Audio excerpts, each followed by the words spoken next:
ईश्वर मारा प्रभु हे मारा ईश्वर मारा तुझे हे मुझ आत्म गाने प्रभु ना गा हे मुझ आत्म गाने प्रभु ना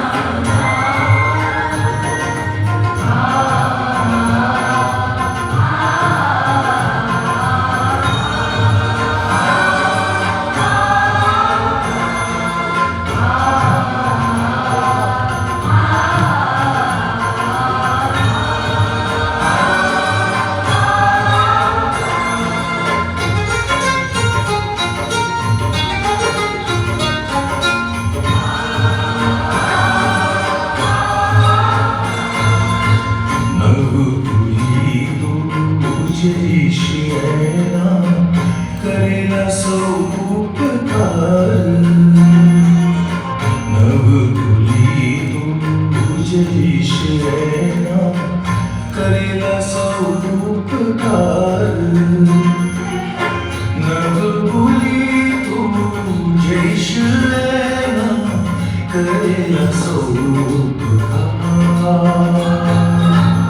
हे मुझ आत्म गाने प्रभु ना गा हे मुझ आत्म गाने प्रभु ना गा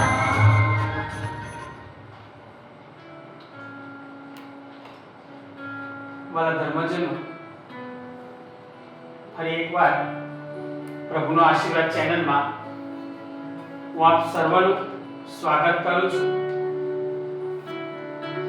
ફરી એકવાર પ્રભુએ તમને ને અમને ભેગા કર્યા છે અને ઉત્તમ સમય પ્રભુની સાક્ષાત હાજરીમાં પ્રભુના સાનિધ્યમાં અત્યારે આપણને પ્રભુએ આ સદભાગ્ય પ્રાપ્ત કર્યું છે. અત્યારે સાક્ષાત પ્રભુની હાજરીમાં આપણે બધા ભેગા થયા છીએ ત્યારે પહેલેથી માંડી છેલ્લે સુધી ઈશ્વરનો આભાર. પ્રભુ સાચા દિલથી તમારો આભાર માનું છું કે આ ઉત્તમ તક પૂરી પાડી. મારા પ્રભુ, અમારા જીવનમાં તમે જે કાર્ય કરી રહ્યા છો એ માટે અમે તમારો વિશેષ આભાર માનીએ છીએ. એક કાંદડો પ્રભુ મંદિરમાં લાકડીના સહારે આવી પહોંચ્યો. આંધળો જ્યારે પ્રભુ મંદિરમાં આવી પહોંચ્યો ત્યારે પ્રભુ મંદિરમાં જે લોકો બેઠા હતા તે એની સામે જોઈ અને હસવા લાગ્યા અને આંધળાને કહેવા લાગ્યા કે પ્રભુ મંદિરમાં તો આવી ગયો છે, પણ શું તું પ્રભુને જોઈ શકીશ ખરો? આંધળાનો જવાબ, આંધળાએ કહ્યું કે હું મારા પ્રભુને નહીં જોઉં, પણ મારા પ્રભુ તો મને જોઈ લેશે.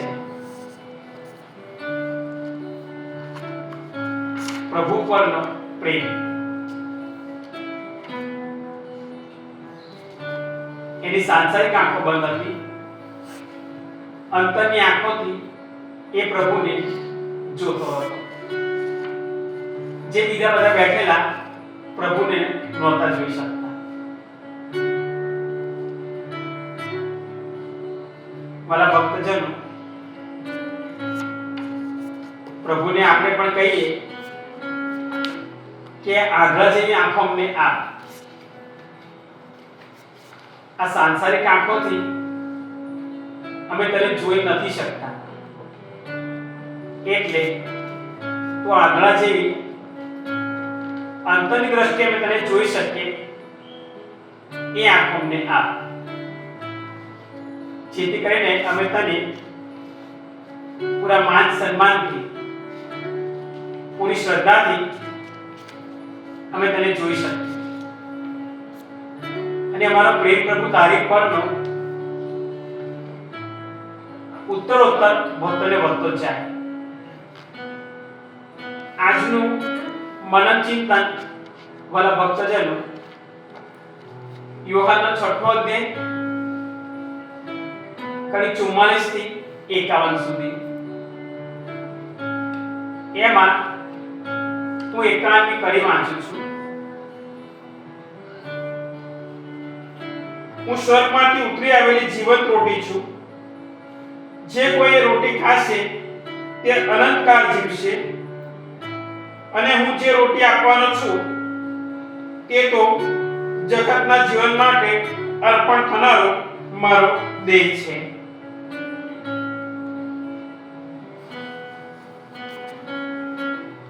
અર્પણ થનારો મારો દેહ છે.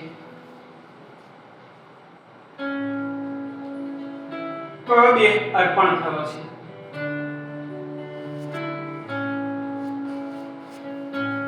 એ જ દેહ જે આપણા જીવિત પ્રભુ ઈસુ ખ્રિસ્ત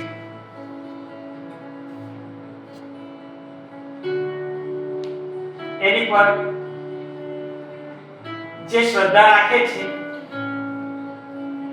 એને શાશ્વત જીવન મળે છે.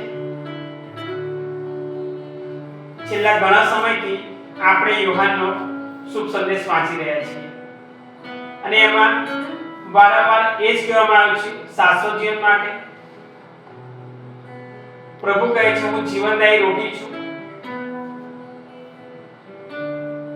પણ એ જીવનદાયી રોટી આપણને મળે છે ખરી કે મળે ખરી? મળે. આપણને મળે પણ આપણે પ્રભુની પાસે જવું પડે તો એ જીવનદાયી રોટી મળે આપણને. સવારથી સાંજ સુધી અન્ય જગ્યાએ હરતા ફરતા રહીએ, અન્ય જગ્યાએ ટાઈમ વેસ્ટ કરી નાખીએ અને પછી સાંજે પ્રભુને કહીએ કે પ્રભુ મને આ રોટી જોઈએ છે, તો એ કદાચ ના મળે વાલા ભક્તજનો આપણને. કારણ કે એ જીવનદાયી રોટી એ દુનિયાની એક અમૂલ્ય એવી પ્રભુએ આપણને એના દેહ રૂપે આપેલી છે કે જેની કોઈ કિંમત આંકી ના શકાય.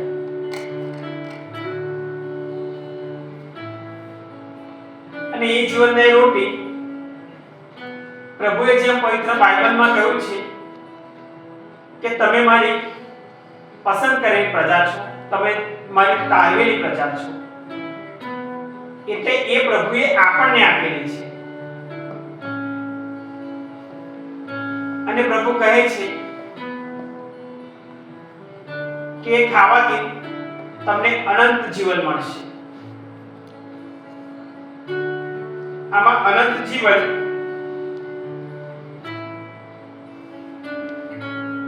અને હું જે રોટી આપવાનો છું તે તો જગતના જીવન માટે અર્પણ થનારો મારો દેહ છે. પ્રભુનો દેહ અર્પણ થઈ ચૂક્યો છે વાલા ભક્તજનો. આપણે જાણીએ છીએ કે આપણા પાપોની ખાતર પ્રભુએ પોતાનો જીવ આપી દીધો.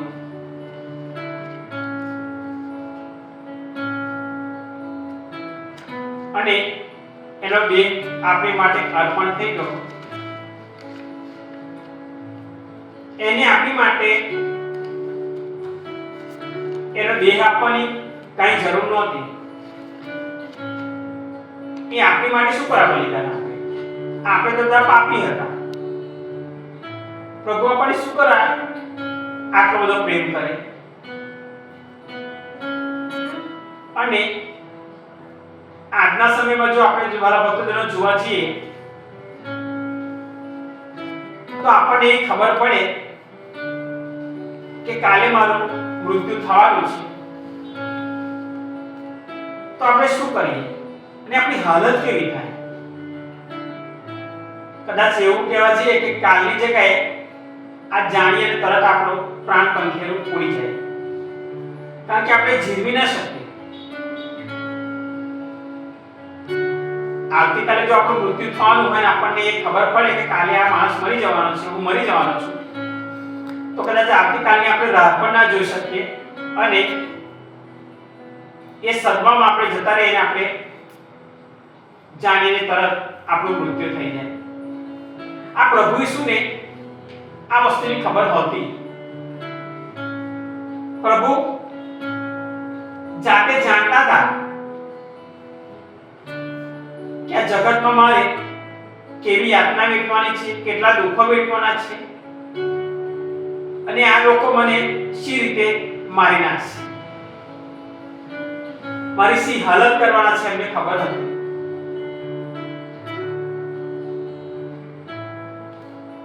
અને આજના શુભ સંદેશમાં પ્રભુ કહે છે કે મારો દેહ તમારી ખાતર અર્પણ થઈ જશે અને એમનો દેહ આપણી માટે અર્પણ થઈ ગયો. એમને ક્રૂસે જડી દેવામાં આવ્યા અને પ્રભુએ આપણને એમાંથી શાશ્વત જીવન આપ્યું. આ શાશ્વત જીવનનો પ્રભુ આજે આપણી પાસે હિસાબ માંગી રહ્યો છે. વાલા ભક્તજનો, શું હિસાબ આપીશું આપણે? પ્રભુ આજે કહી રહ્યા છે, પ્રભુ તો ત્યાં સુધી બોલ્યા હતા એટલી જ્યારે યાતના વેઠતા હતા, એટલા દુઃખ વેઠતા હતા, એ જ્યારે ક્રૂસ ઉપર ચડાયેલા હતા ત્યારે પણ પ્રભુના મુખના વચન એ હતા. એમણે પિતા પરમેશ્વરને કીધું કે આ લોકો શું કરી રહ્યા છે એનું એમને ભાન નથી,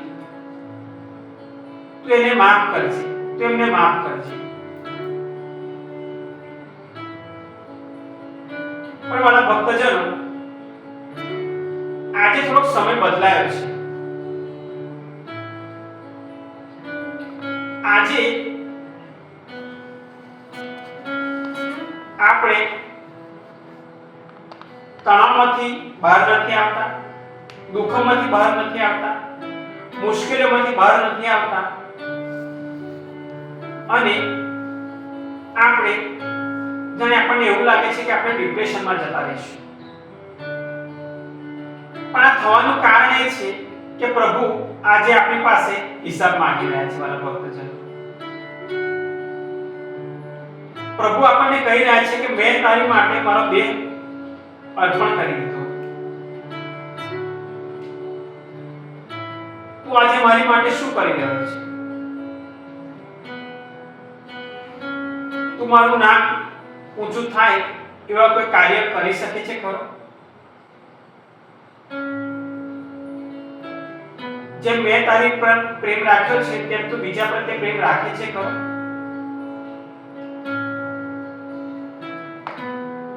પ્રભુ, જો આપણે પ્રભુને કંઈક આપી શકીએ તો એક જ વસ્તુ આપી શકીએ, ધન્યવાદ. આ ધન્યવાદ સિવાય આપણે પ્રભુને બીજું કંઈ જ ના આપી શકીએ. વાલા ભક્તજનો, કારણ કે આપણી પાસે જે કંઈ આપેલું છે બધું પ્રભુનું આપેલું છે, એનો માલિક એ છે. ઇવન આપણું શરીર, આપણામાં જે જીવ છે એ પણ પ્રભુને દીધેલો છે. એની ઈચ્છા થાય ત્યારે એ પાછું લઈ લે. અત્યારે સાંસારિક જીવનમાં આપણે આપણી પાસે જે કંઈ છે એને આપણે એવું કહે છે કે મારું છે, આ મારું છે. એ મારું નથી, આપણું નથી. આપણે જે કંઈ પ્રભુએ આપેલું છે બક્ષિસ પ્રભુને દીધેલી છે, એની પર એકલો ખાલી પ્રભુનો હક છે, આપણો નથી. તો પ્રભુ આપણને આજે કહે છે કે તું શું આપી શકે મને? તો આજે વાલા ભક્તજનો, આપણે પાપની જગ્યાએ પુણ્ય ના આપી શકીએ, ખોટા કામની જગ્યાએ સારા કામ પ્રભુને ના આપી શકીએ, ખોટા રસ્તે જવાની જગ્યાએ પ્રભુના રસ્તામાં ન ચાલી શકીએ? અત્યારે આ સમયમાં એક બાજુ શૈતાનનું રાજ્ય છે અને એક બાજુ ઈશ્વરનું રાજ્ય છે. શૈતાનના રાજ્ય તરફ જનારા હજારો લોકો છે, લાખો લોકો છે, અને પ્રભુના રાજ્ય તરફ જનારા માન લાખોમાંથી 100 હશે કાં તો 1000 હશે. આજે આ આપણને પ્રભુ કહી રહ્યા છે કે હજુ શૈતાન તરફ જ વળી રહ્યા છો, શૈતાન રાજ્ય તરફ જ જઈ રહ્યા છો, જે નકરી ભીષ, અનિષ્ટ, દુઃખો, યાતના, મુશ્કેલીઓ અને છેલ્લે તમને બળબડતા અગ્નિમાં નાખવામાં આવશે. આ શૈતાન તમને ખાલી પ્રલોભન આપશે, બધું આપી નહીં દે. દૂરથી દેખાડશે તમને, પણ એ આપશે નહીં. એ લેવા માટે અત્યારે આપણે એના રાજ્ય તરફ વળી ગયા છીએ. પૈસા જોઈએ છે, ગાડી બંગલો જોઈએ છે, સુખ શાંતિ જોઈએ છે, ધન સંપત્તિ જોઈએ છે. આ શૈતાન આપણને દૂરથી બતાવે છે, પણ એ તમને તૈયારીમાં નહીં આપી. અને જ્યારે આપણે એની તરફ વળીશું ત્યાં સુધી આપણે ખતમ થઈ ગયા રહીશું. વાલા ભક્તજન, પણ એક રાજ્ય ઈશ્વરનું છે, ત્યાં આપણને આપણા પ્રભુ ઈસુનો ભેટો થશે. આજે પ્રભુ એના સ્વર્ગના સિંહાસન ઉપરથી ઉતરી અને સ્વર્ગના દરવાજા આગળ પ્રભુ આપણી રાહ જોઈને ઊભા છે.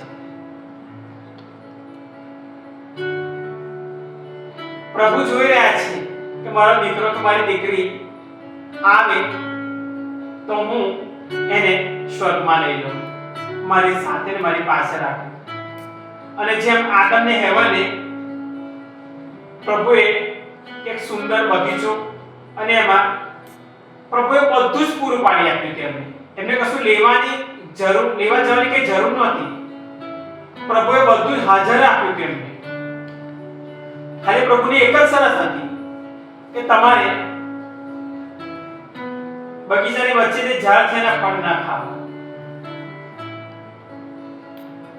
ત્યાં જ શૈતાન એની યોજના પાર પાડે છે અને ફળ એવા ખાય છે અને સાથે આદમને પણ આપે છે. આજે આપણે પણ એવા ફળ તરફ જ દોડી રહ્યા છે જે પ્રભુ આપણને ના કહે છે કે બેટા કે મારી દીકરી, મારા દીકરા, તું એ રસ્તે ના જઈશ. એ રસ્તો તારા કામનો નથી. તારે શાશ્વત જીવન જોઈતું હોય તો તું મારી પાસે આવ, મારી પાસે તને શાશ્વત જીવન મળશે.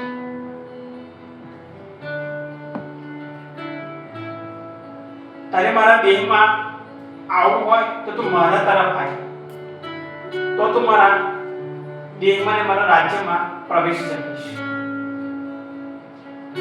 શૈતાનની કોઈ સત્તા નથી કે તમારા પાપ માફ કરી શકે. એ તમને પાપમાં પાડશે અને છેલ્લે તમને ખતમ કરી નાખશે. તમે ખતમ થઈ જશો, શૈતાન ખુશી મનાવશે.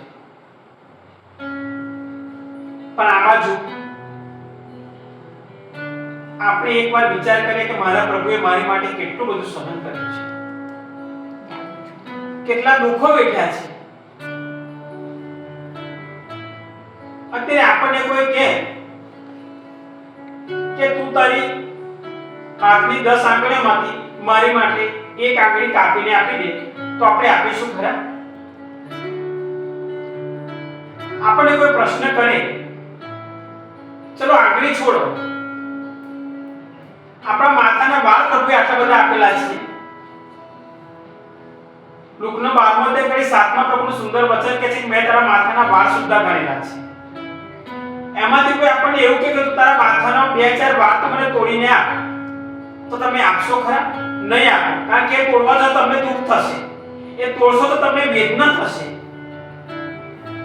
અને આપણે એવું કહી શકીએ ના ભાઈ મારા માથાના વાળ ના તોડીને અપાય, કારણ કે હું એને ખેંચીશ તો મને દુઃખ થશે.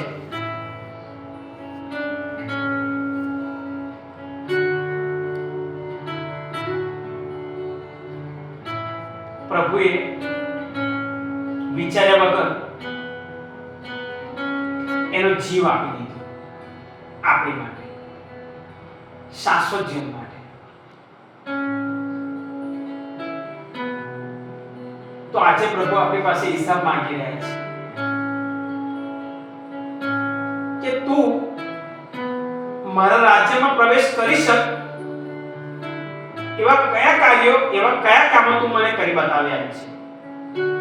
તું શું કરી બતાવી આપ છે કે જેથી કરીને હું તને કહી શકું કે તું મારા રાજ્યમાં પ્રવેશવાને લાયક છે? પ્રભુ આપણને પ્રશ્ન કરે છે, આપણે આપણી જાતને પ્રશ્ન કરવાની જરૂર છે. વાલા ભક્તજનો, આજે પ્રભુ તો રાહ જોઈને બેઠા છે, એના સિંહાસન પરથી ઉતર્યા છે અને એના સ્વર્ગના દરવાજા આગળ પ્રભુ આવીને ઊભા છે આપણી રાહ જોઈને.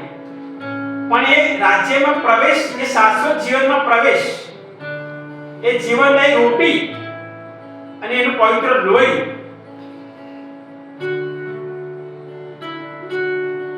એ આપણને ત્યારે મળશે કે પહેલા આપણે આપણા જાતને પ્રશ્ન કરવો પડશે કે મેં એવા તો કયા કાર્યો કર્યા છે કે હું પ્રભુની સમક્ષ ઊભો રહી શકીશ, પહેલા તો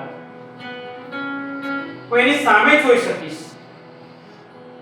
કારણ કે એવું કહેવામાં આવે છે કે પવિત્ર દેવદૂતો પણ એની સામે નજર નથી મિલાવી શકતા. તો આપણે એ સમજી લેવાનું કે આપણે દેવદૂતો કરતા પણ વધારે સારા કામ કરવાના છે, તો આપણે એ શાશ્વત જીવનમાં પ્રવેશ કરી શકીશું, તો આપણે એની નિકટ જઈ શકીશું, તો આપણને શાશ્વત જીવન મળશે, એ જીવનદાયી રોટી મળશે. અને વાલા ભક્તજનો, આ જીવનદાયી રોટી એ દુનિયામાં બીજું કોઈ જ આપણે ના આપી શકે. એ બહુ મૂલ્યવાન છે, એની કિંમત કોઈ જ પૂરી ના પાડી શકે. એ જીવનદાયી રોટી એટલે પ્રભુનો પ્રેમ.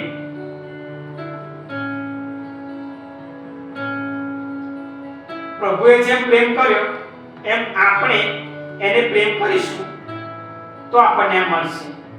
પણ એની માટે બાઇબલને ઉઠાવવું પડશે, બાઇબલ હાથમાં લેવું પડશે. વાલા ભક્તજનો, આપણા ઘરમાં બાઇબલ જે છે ને, એ પ્રભુએ બધાના ઘરમાં એ રીતે મૂકેલું છે. અને એ બાઇબલ આપણા ઘરમાં છે ત્યારે પ્રભુ આપણને એવું કહેવા માંગે છે કે જો હું તારા ઘરમાં હાજર છું, પણ તને મારી બાઇબલ ખોલીને જ્યારે જોઈશું ત્યારે પ્રભુના વચનો આપણે જોઈશું અને સમજીશું, ત્યારે આપણને ખબર પડશે કે હું એવા તો કયા કાર્ય કરું કે હું મારા પ્રભુને પામી શકું, કે અક્ષય રોટી મને મળે. આપણા ઘરમાં પવિત્ર બાઇબલ જે છે એ સાક્ષાત પ્રભુ ઈસુની હાજરી છે, કારણ કે એમાં આ બાઇબલમાં આપણો પ્રભુ સમાયેલો છે, એની હાજરી છે આ બાઇબલમાં, એના મુખના વચનો છે આ બાઇબલમાં. એ જેને આપણે ગ્રહણ કરીશું, આપણે ખાઈશું, એ વચનને આપણે ખાઈશું, ત્યારે આપણને શાશ્વત જીવન મળશે. આપણે વિચાર કરે છે કે આ જીવનદાયી રોટી એટલે આપણને કેવી રીતે મળે, શું કરીએ તો મળે?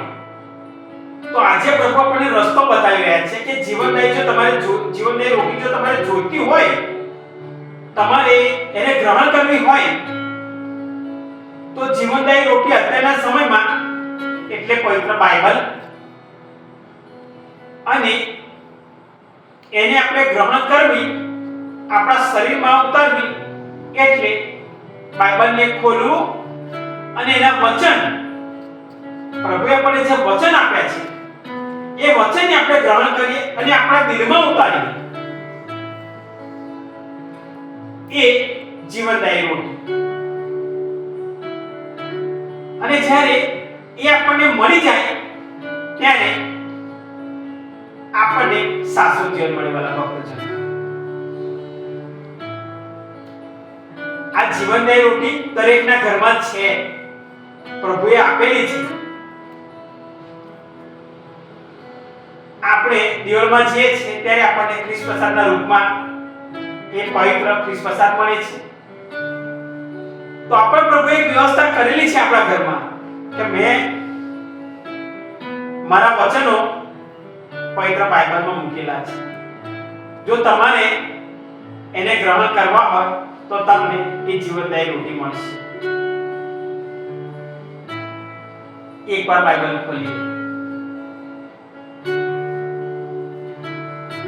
બાઇબલ ખોલી અને વાલા ભક્તજનો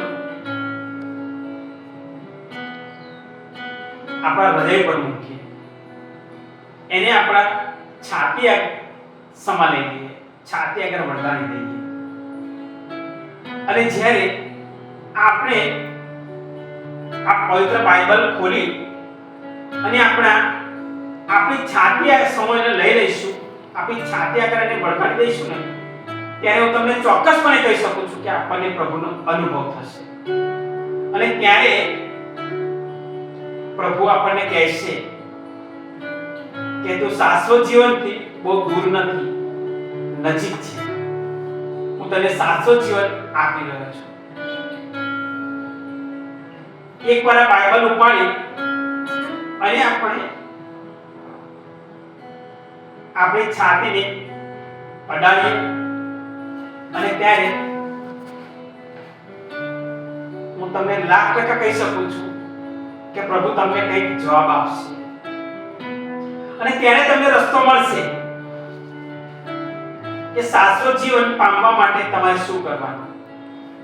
આપોઆપ આપણને ખબર પડી જશે કે મારે પાપનો રસ્તો છોડવાનો છે, પ્રભુ તરફ વળવાનું છે. મારે નિનવે જવાનું છે, તાર્દીશ નથી જવાનું. શેતાનના રસ્તા આગળ મારે યરીકો જેવી મોટી દીવાલ ઊભી કરી દેવાની છે અને પ્રભુના દરવાજા આગળ જઈ, સ્વર્ગના દરવાજા આગળ જઈને મારે ઊભું રહેવાનું છે. અને ત્યારે તમને પ્રભુનો એક ચહેરો દેખાશે વાલા ભક્તજનો. અને એ ચહેરો એવો હશે કે એક સ્માઇલી ચહેરો હશે, એક ખુશીની લહેર હશે, એક ખુશીનો ચહેરો. અને એના બંને હાથ ખોલીને તમને એની બાહોમાં લઈ જશે. એ શાશ્વત જીવન આપશે. આજે પ્રભુને કહીએ આપણને આજે પ્રભુ કહી રહ્યો છે કે હવે એક કામ કર, એ 8 ઇંચના મોબાઈલને સાઈડ પર મૂકી દે. એ તને દિવસના 24 કલાકમાં બધું બતાવે છે ખરો, પણ આપતો કશું નથી.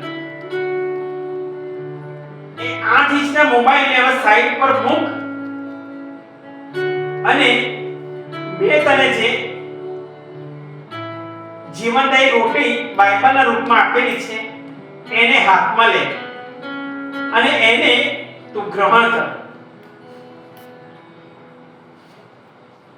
પવિત્ર બાઇબલમાં પ્રભુના 8,000થી પણ વધારે વચનો છે વાલા ભક્તો. એક ગ્રહણ કરીએ, ખાલી એક. પછી જુઓ કે આપણો પ્રભુ જે જીવિત પરમેશ્વર છે એ તમારા જીવનમાં શું કરે છે. એવી કલ્પના પણ નહીં કરી હોય એવું તમારા જીવનમાં આપણો જીવ પરમેશ્વર કરશે. મારા ભક્તજનો,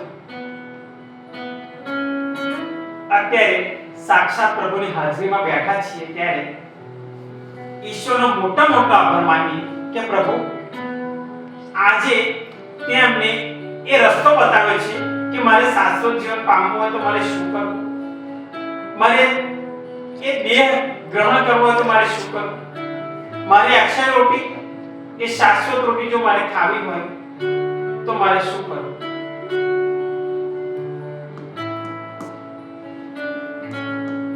યોહાન યાકોબનો 4th અધ્યાય કરી 8.